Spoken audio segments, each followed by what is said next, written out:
Good evening, everyone. Since TEDx is a global platform, I'll be speaking in English.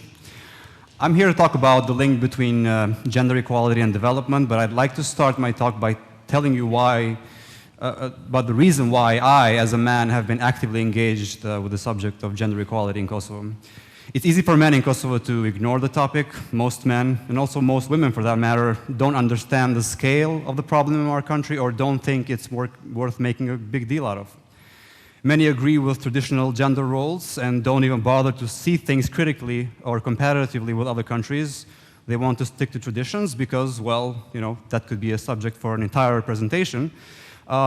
Many others, no matter how progressive they are, often are unable to see how widespread discrimination is and what it causes because, being men, they don't experience it in their own skin. Experience has taught me that it's women, especially those that are close to us, that are most effective in making men understand what is going through in their lives. Not only by speaking to our brains, but especially to our hearts. Which brings me to the first reason why I decided to become active on this issue, and that is the influence of my wife, a very vocal person when it comes to fighting for justice. I remember how she constantly kept telling me about situations at work, on the street, or in social gatherings where she felt she was treated badly or differently from men just because she was a woman.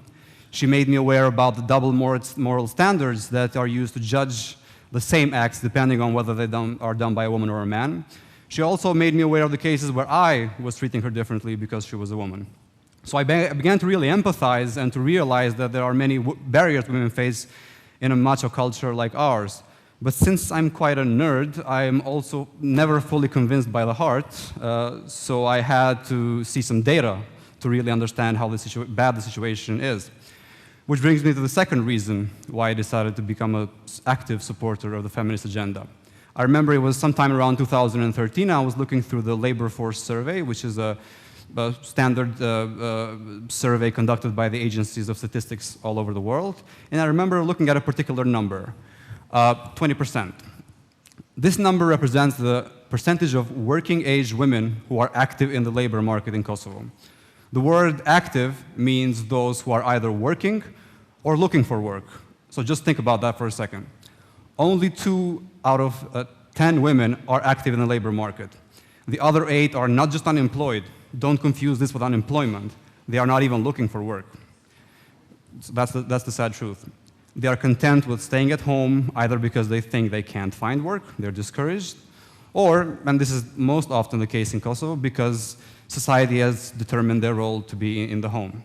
Now, I found this number to be very low, but I had no idea how it stood comparatively with other countries, so I found this report by the World Bank that gave comparative data based on regions, and was quite stunned. Here's the chart I looked at, and if you look at it, what it tells us is that in our region, in Eastern Europe and Central Asia, the participation rate of women in the labor force is around 50%. In high-income countries, it's 64%. Kosovo, on the other hand, is at the level of the Middle East and North Africa region. Quite an outlier in the region and in Europe. And in the same chart, you can also see that the participation rate for men is higher than for women in every country group. But nowhere is the discrepancy between male and female participation rate as high as in Kosovo and in the Middle East and North Africa region.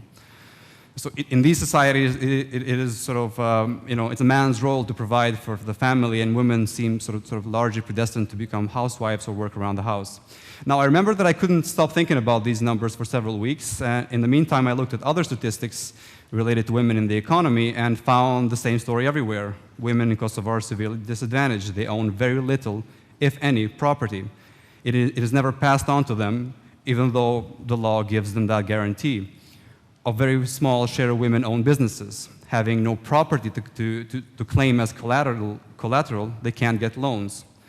Even where they are employed, they only work in certain professions that are deemed culturally acceptable. They're rarely found in decision-making positions, and so after I looked through all of this data, I wondered why this was not a national priority in the agenda of civil society and policymakers. And I also realized that in Prishtina is a bit of a bubble and quite different from the rest of Kosovo on this particular matter. All I could personally do was write several articles about this issue, and most of them were read by only like tens of people, and one kind of went semi-viral. So why should we care about this issue? The first argument, of course, is moral. We should care about the empowerment of women for the same reasons we care about other forms of discrimination, or other issues like poverty, racism. And in the kind of European society we are trying to build, everyone deserves an equal opportunity, and it is unfair for someone with dreams and talents to not be able to pursue them because she is a woman and because archaic traditions have ascribed to her certain roles. Besides, it's not like men aren't also victims of a patriarchal society. Being the only income earner in the family puts a lot of pressure on men and makes societies more aggressive. But the second reason why I think we should care is a rational one, and it's the inclusion of women in society and the economy is beneficial to everyone. As one of my favorite writers of all time, George Orwell, once said, "Sometime the first duty of intelligent men is the restatement of the obvious." And the obvious truth is simple. The higher the equality between genders, the more advanced the country is. I don't need more than 2 tables to prove that point, the fact that these are 2 inseparable processes. The first table presents the 10 countries in the world with the highest level of gender equality. The ranking is based on the Gender Equality Index. On the right column, you see you can see the same countries rank, how they rank in terms of the Human Development Index. Now you can see that the countries with the highest level of gender equality are pretty much the same countries on the top list of developed countries.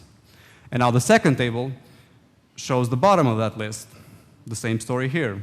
The countries with the lowest level of gender equality are also the lowest at the bottom of list of development. The only exception here is Saudi Arabia, but in terms of development, but that is because of its oil riches. So we have a fairly straightforward correlation between gender equality and development. But how does the causation work? Why is the inclusion of women in the economy important for development? Let's take again the issue of women's participation in the labor force as an example, since we talked about it earlier. Remember those 8 women we said were inactive in the labor force, not working and not looking for jobs. Now, they are certainly doing very valuable things at home by taking care of kids and cleaning, but it turns out that the market economy also needs them. The growth of an economy depends not only on capital like buildings and roads, but especially on human capital, which is people. Removing people from the economy means removing workers and skills who can build and grow companies. And it's proven that women are better at some things than men. So by removing women from the workforce, we are also taking away skills from the economy. I mean, in Kosovo here, we hear a lot of talk from companies who lack qualified workers. These inactive women, if properly educated and empowered, could have been the engineers, the chemists, the financiers of these companies and enable them to grow. Of course, the economic empowerment of women has many other direct and indirect effects that are hard to measure, but they create their impact by improving general well-being and harmony. It allows families to be less vulnerable to poverty because when women work, incomes are higher for everyone. It allows women to be economically independent and not be forced to stay in unhappy marriages or violent ones, and so on and so on. There are many ways in which the state can and should help women's empowerment through government programs in social services and education. We've seen donors over the last couple of years put a lot of emphasis on ensuring there are less dropouts in school, that skills of women workers are enhanced, that we have more female entrepreneurs, etc. But 2 of the main unaddressed problems have been the lack of kindergartens, only a quarter of our kids have access, and the poor implementation of maternity leave. Businesses are reluctant to hire women because it has costs on them. Now remember, women stay at home mostly because they have to take care of kids. Large periods of absence from the workplace due to lack of kindergartens makes them less employable, so as they have less experience, and at some point they also become discouraged. And it's hard to get back when you're unemployed for a long time. Now, we can talk a lot about the kinds of laws and government programs we can create, but one big barrier, so to say, the elephant in the room, as the American expression goes, is cultural. There is only as much that the state can do when it's faced with the wall of traditional values. It's hard to change things like families spending less on their daughters than on their sons, or husbands not allowing their wives to work. The poor implementation of inheritance laws is another perfect illustration how culture is a big barrier to change, even if the state's laws are progressive. We have a clear law which says that property should be inherited equally to men and women, yet somehow most women agree, and even judges informally insist that they give away their property to their brothers so that they avoid conflict. What can we do about culture? People behave the way they do largely because they model their behavior on others. We mimic others, especially figures of authority like celebrities or parents or anybody with a certain sense of influence on us. And one fun fact that I always mention to illustrate this point is a finding by researchers in Latin America. They found that soap operas had a positive effect on women's empowerment when the lead character was a powerful woman. Since, thankfully, not all of us will be working with in soap operas, there are other ways we can contribute to the empowerment of women using the same method. We can do so by individually serving as role models within our social circles, families, communities. Young boys and girls need to see alternative models of behavior, so we need to lead by example. This is why it was important, for example, to promote women in positions of influence. It is important because young girls need to see them and aspire to be like them. That is why it's also important to showcase stories of empowerment. Now, civil society organizations and the media last year, they did a wonderful job when they brought the story of Shurete Berisha, the woman who sued her husband's family because she couldn't inherit a property. They brought it into national attention. That case can inspire other women to do the same thing, and then we can have a chain reaction. It's also important to challenge the general sexism in the public sphere. The way we talk about women legitimizes discrimination and repression, which in turn discourages their active participation in the public sphere. But while we think about solutions, we need to remember two things that should make us hopeful. The first thing is that gender equality is a process, and it takes time to change things like values and norms. There is no place where it happened overnight, and not even in the most advanced countries is a battle over. Let's take again female labor force participation rates as an example.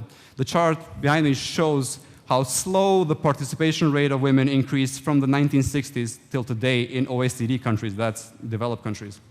It took 4 decades to increase it by 15%. So just for perspective. And the second thing to have in mind is that the trends in Kosovo, that things are getting better with younger generations. Again, let's look at labor force participation rates. If you look at the statistics for urban areas and age groups 25 to 35, the situation starts to look like everywhere else in the region. At least 5 out of the 10 women in these age groups in urban areas are in the workforce. So I guess the title of this TEDx event is correct. We do indeed have momentum. We just have to keep it going. Thank you.